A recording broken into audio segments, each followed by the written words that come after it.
Good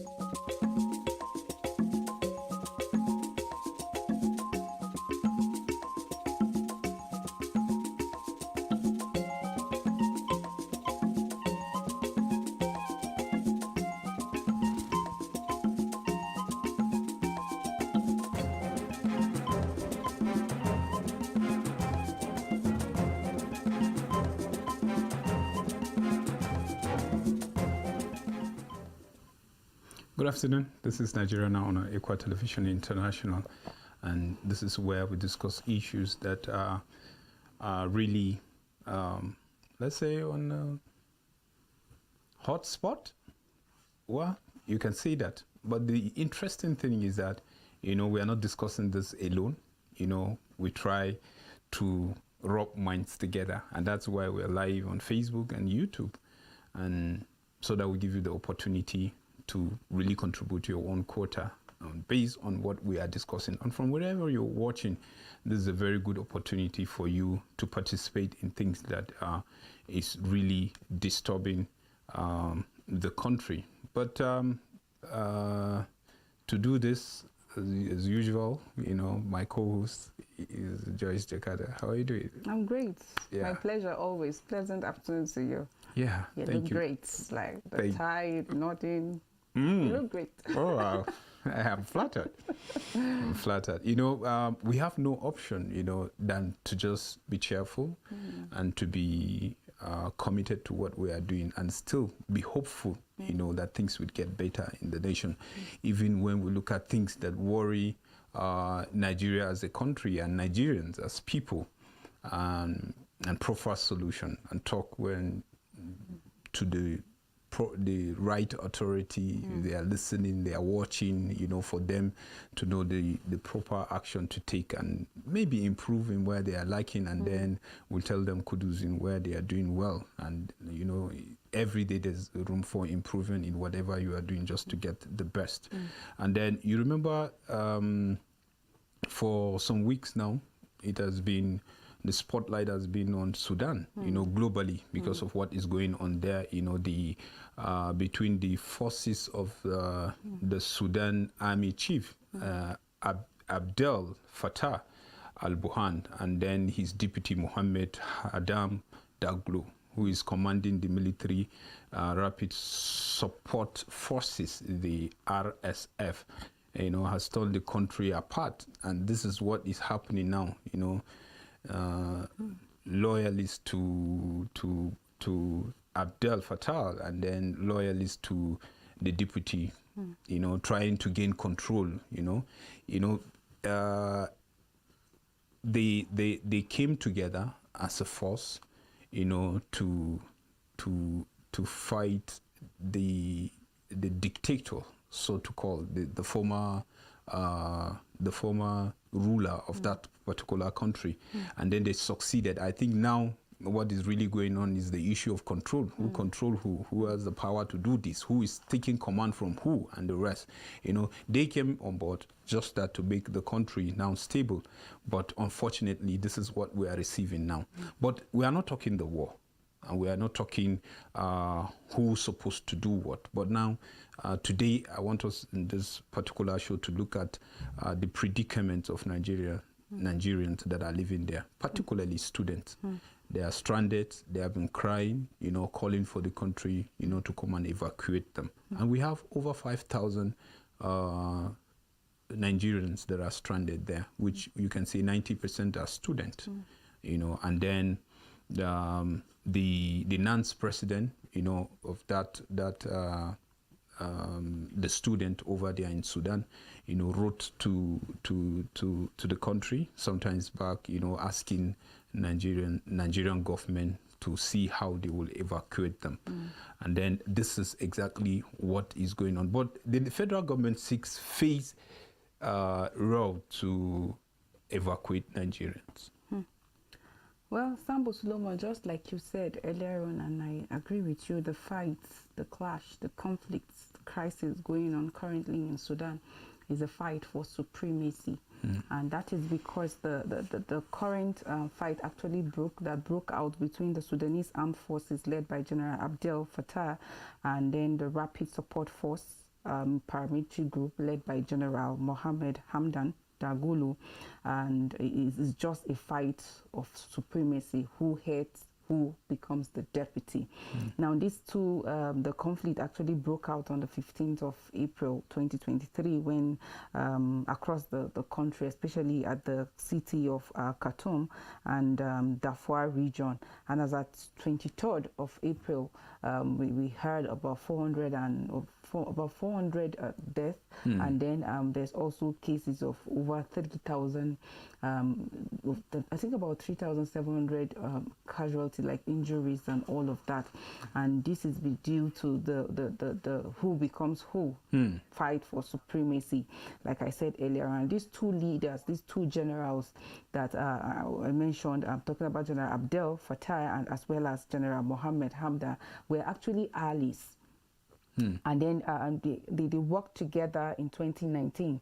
And just like you said, to overthrow Sudan dictator Omar al-Bashir, who ruled over the country for 3 decades, like 30 years.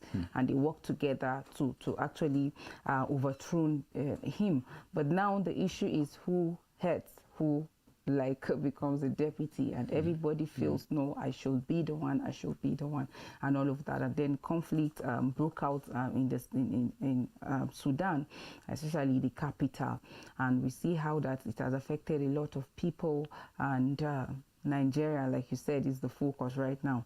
And going by what the report says, and drawing from the report from the ministers, are actually stranded and then seeking for evacuation. Some of them that were asked to remain indoors were almost trapped by hunger, and then some gave the excuse that they were given because of the Eid break, amongst others. But before now, this is a clash that lasted for over 2 weeks now, about 2 weeks right now. And Nigerians have been raising a lot of concern as to the government's negligence, among others. Some will talk about the fact that, no, what have you been doing before now? This is not, this hearing is one excuse or the other. Even though the minister is coming out to debunk the fact that, oh, they talked about the fact, Godfrey, now talking about the fact that they are, and then the only option is going by road. And then they also need security. And until they get the clearance for that, they cannot need that clearance so that they can evacuate Nigerians. And you begin to wearing there some plans, how is our, what do they call it now? At every border you have the embassy.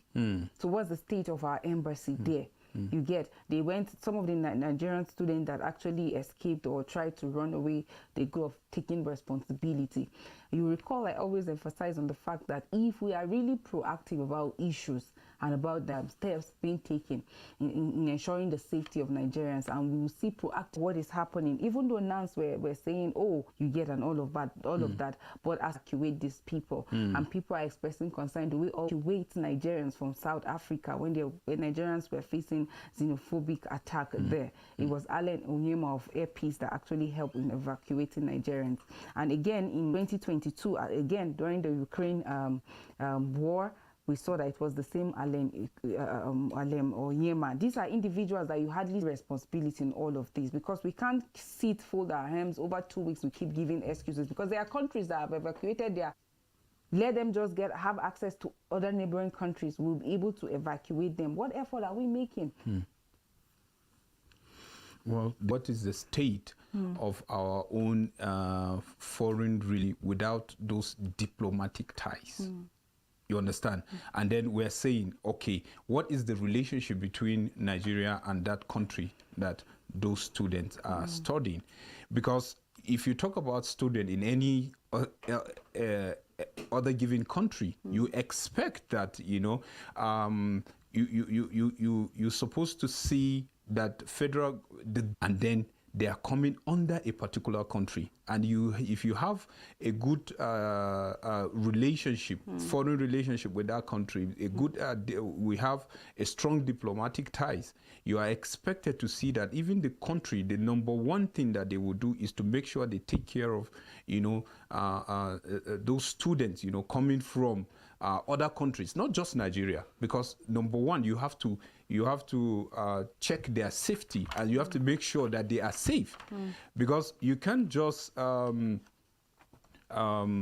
let's say when issues are coming up, and then you allow people that are genuinely, residing in your country, and you leave them vulnerable. That's why, like you rightly said, we have few countries that came and then they evacuate their citizens there, and that's what we want to see. But in case that yes, a country couldn't really make it, because we want to see that particular country like taking charge, taking care of this particular people before any proper arrangement will be made, either by road or by air.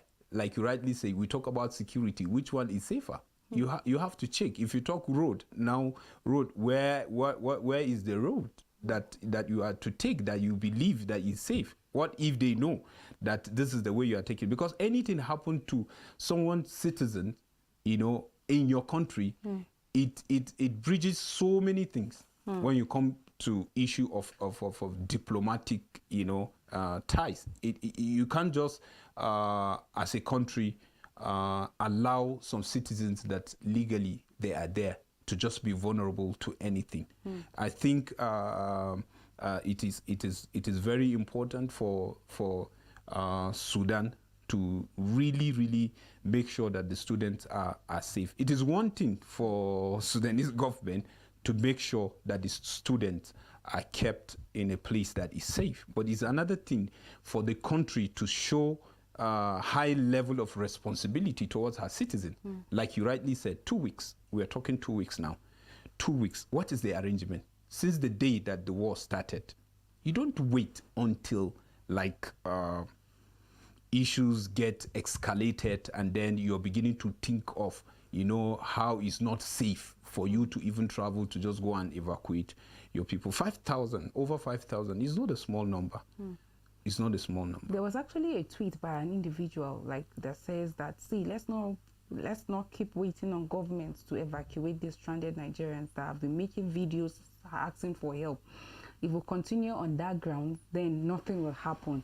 But he actually mentioned the fact that, the likes of Allen Onyema of Airpeace should be called upon to do the needful, because they've seen how that in 2019, in 2020, 2022, he has been there to help Nigerians in other countries that were actually stranded. Xenophobic attack during the COVID-19 as well as in Ukraine. And I asked myself this question, how can we allow ourselves to get to that point that we don't take responsibility to the fact that Nigerians, even our citizens, will lose confidence in us, that they are even looking out for private individuals to actually come to their help. I think the government shouldn't be seen abandoning its responsibility. You were talking about foreign ties, like the relationship between the country, Nigeria, and other countries. Now let's look within. How is our relationship within? How do we see our agencies coming together? Is there actually synergy between our agencies, our ministry? You recall during the Naira policy, how that the Minister of Finance was saying, I was not even in the picture. I don't know. So, how is the relationship internally? It is in this same country that Chibok girls were actually abducted. Till today, there are some that are not even rescued. So, how serious do we take the issue of our citizens? Because the way you treat your citizen is the way other people will also treat them. We've always been on the news for the wrong reason. And then if we don't take issues of governance so serious, then we don't expect other people to do same. But for the sake of humanity, I think we shouldn't be seeing government abandoning its responsibility only for private individuals to do it. Like I said, it's not even like some of these private individuals, the likes of Allen Onyema, are being celebrated.